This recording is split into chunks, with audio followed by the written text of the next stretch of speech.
exposition précoce aux écrans. Pourquoi est-ce un problème?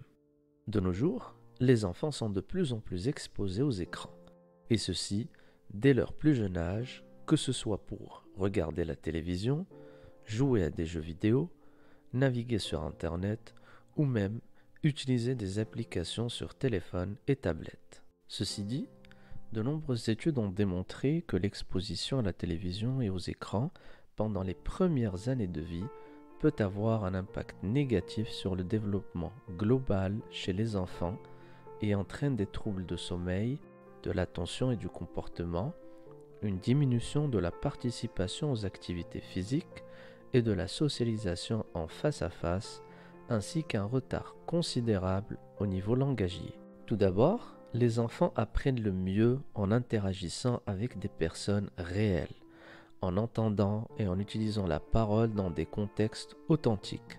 La télévision et les écrans ne peuvent pas offrir ces types d'interactions, ce qui peut limiter l'apprentissage du langage chez les enfants. Deuxièmement, l'exposition aux écrans peut réduire le temps que l'enfant passe à explorer son environnement et à jouer. Des choses qui sont très importantes pour le développement global, y compris le développement langagier. De plus, les écrans peuvent également perturber le développement de la capacité de l'enfant à comprendre les émotions et les intentions des autres, qui est un élément important de la communication.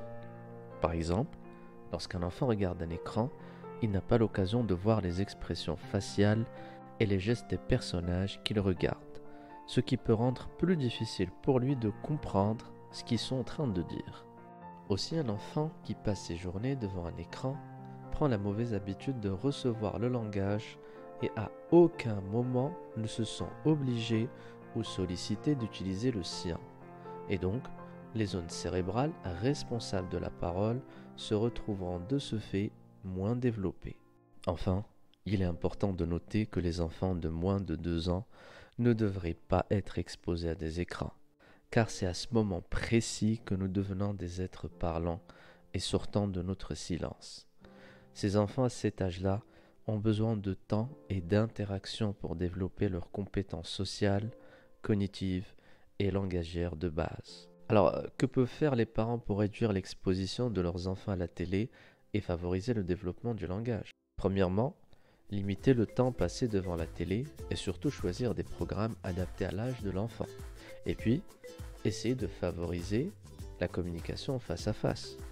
Il est essentiel de favoriser la communication avec votre enfant en lui parlant, en lui posant des questions, en lui lisant des histoires, car ceci éveille en lui le plaisir de communiquer et lui permet ainsi d'investir son langage. Troisièmement, posez des mots sur vos actions quotidiennes avec votre enfant, que ce soit pendant son bain, en l'accompagnant à l'école, ou même pendant que vous préparez un repas. N'hésitez surtout pas de décrire tout ce que vous faites. Et alors, si votre enfant se désintéresse ou ne participe pas à la conversation, que faire? Ne vous en faites surtout pas. Persistez, modulez votre voix, ou bien même changez d'intonation et rajoutez des expressions faciales et gestuelles prononcées. À force, votre enfant finira par rentrer avec vous dans cette bulle communicationnelle. En conclusion, l'exposition précoce à la télé peut affecter le développement du langage chez les enfants. C'est pourquoi il est important pour vous, en tant que parent, que vous preniez les mesures pour réduire cette exposition et favoriser la communication en face à face avec votre enfant, tout en proposant des activités alternatives.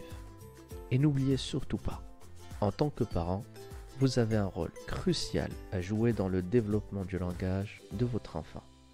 À très bientôt.